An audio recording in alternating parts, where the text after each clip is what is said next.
Hello everyone, welcome back to the channel, or welcome if you're new. I'm Alicia, and today we are talking about all the books that dragged me out of a reading slump and made me fall in love with reading all over again. And I will say these aren't necessarily underrated or unheard of. Some of them are super hyped books, but I believe they're hyped for a reason. So grab a drink, get cozy, and let's get into all the books that got me back into reading. Okay, book number one is actually a series, and I know none of us are surprised. This is a totally hyped book series on TikTok, honestly, probably everywhere on the internet, but it is, of course, the ACOTAR series. Specifically, my favorite book of all time is the second book in this series, but overall, this series is what made me fall in love with reading again. I always liked reading, and I definitely read a lot when I was younger, but in my adult years, I feel like ever since I went to college and on until about 2 to 3 years ago, I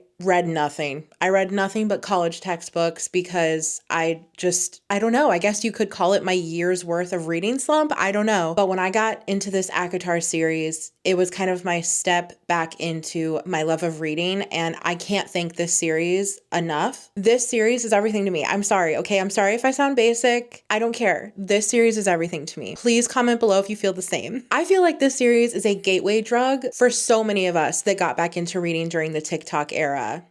Me.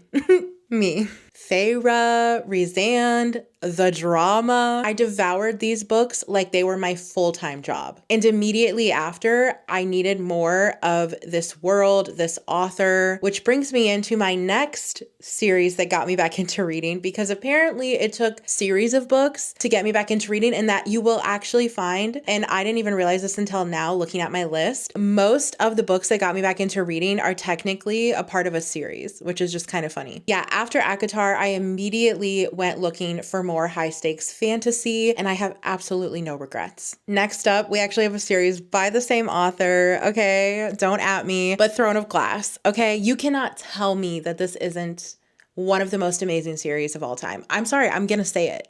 I'm gonna say it. I was not ready for how invested I would be in Celena's story. My sister was like, girl, I'm gonna start reading Throne of Glass. You need to read it with me. So we both read it at the same time, and I can't thank her enough for that, because it is now one of my other favorite series. It's probably ACOTAR and Throne of Glass, top 2 favorite series of all time. And I actually have a tattoo where it's the mountains representing the Night Court from A Court of Thorns and Roses. And then the wording is "You Will Not Yield," which is from Throne of Glass. If you know, you know. If you know, you know. It's so good. So back to what I was saying, I got into these books thinking that it probably wouldn't be my thing. I could not have been more wrong. I could have read 10 more books in this series. Like, I just love the universe, the world, the way that Sarah J. Maas, I don't know if I'm saying her name right. I never know if I'm saying people's names right. Half the time when I'm reading fantasy books, I'm not getting those names right either. So I apologize, but it is what it is. But if you need something bingeable with great character growth and a little bit of chaos, this series is it. It is so good. I highly, highly recommend. Okay, and the next one I'm going to talk about is, again, a part of a series. I'm sorry, okay? I'm sorry. We're finding a trend. I love series. Next up is the Twisted series, which is highly different from ACOTAR and Throne of Glass, because this is, well, I guess technically I would call both of the other series romances as well. They're just romanticities. This is a straight up romance. I would say some people even call it a dark romance. I didn't really know what a dark romance was when I started reading this series. The book covers do not make it look like a dark romance. They are sweet and cutesy. And so I was like, oh, I'm in for a romance. And I absolutely loved this series. Absolutely loved it. This series is definitely what kicked off my obsession with contemporary romance, because I was never a romance reader. Even growing up, it was always thrillers. Always thrillers, kind of scarier books. That's just what I was into. Or more adventure, like series of unfortunate events. Harry Potter, like I would say it was, I guess, more fantasy or adventure or mystery or thrillers. That was what I was like raised on. But now I love a good romance. Sorry, there's a little doggy walking around outside. Sometimes the neighbor's dog comes into my yard and I just get distracted. but I'm back. I'm here with you guys. So yes, the Twisted series, I cannot say enough good things about it. I know this apparently has such controversial, like some people hate it, some people love it. I'm a lover. I'm a lover of the Twisted series. This was like the first romance series that I read coming back into reading as an adult. 10 out of 10 for every book. Like, I'm sorry if you disagree. Comment below. Let's talk about it. But I will take no criticism. Sorry, I will take no criticism. Not on the Twisted series. I will not. Like, there's Grumpy meets Sunshine, which I have found through reading contemporary romance like the Twisted series that is one of my favorite tropes, as well as enemies to lovers. They're so spicy, so dramatic, and so easy to fly through. I think I read every single book in one day. Like, there's 4 books in the series, and I read each book in one day. Like, oh my gosh.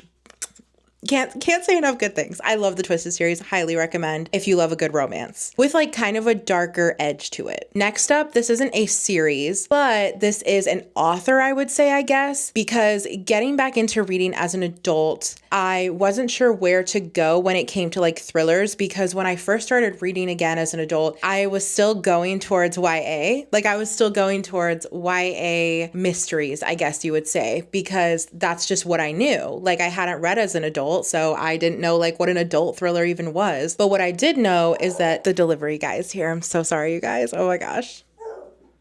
And now my dog's gonna bark.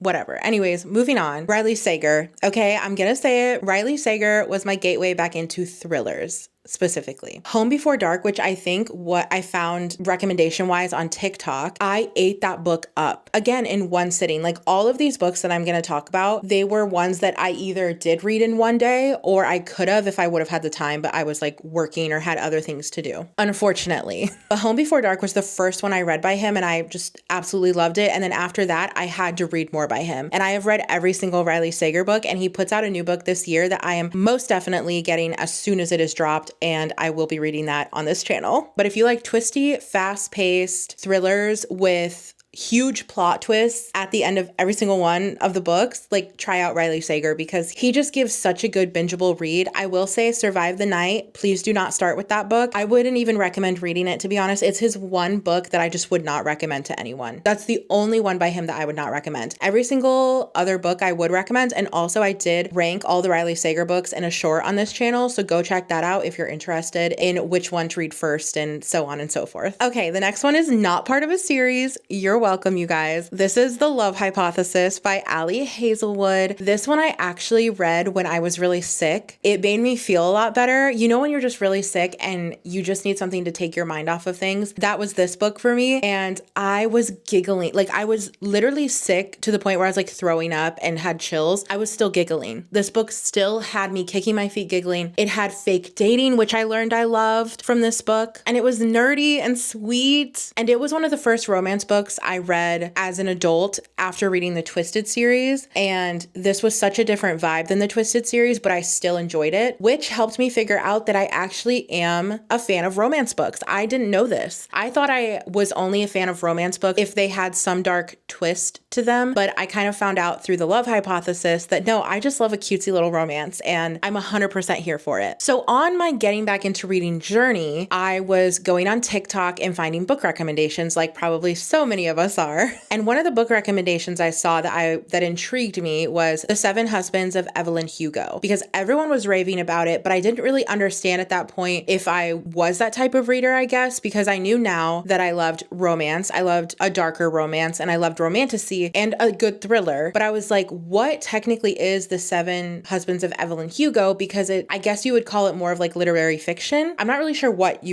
genre you would classify it as, but I was like, let me see if I'm into it. So I tried it out, and when I tell you, I loved this book so much. This book made me feel. The storytelling was so good. This is one of those books where you know it's well written. And I felt like this one was so good because it had a little bit of romance, but it also had twists and turns like a good thriller, and it had me gasping. Like, this one had a little bit of everything that I love, and I would highly recommend this book to pretty much anyone. Next up, we are going to talk about another series, kind of. The Deal by Elle Kennedy is part of the Off-Campus series, I believe it's called. I picked this book up randomly from Books A Million, because that's near where I live. I randomly picked it up because of the cover, I think. And I think it was also in the like BookTok section at the bookstore, which made me think, let me give it a try, and that I would probably like it, because so far I had loved every single BookTok book that I had been recommended. So I thought it was worth a try. I absolutely ate this book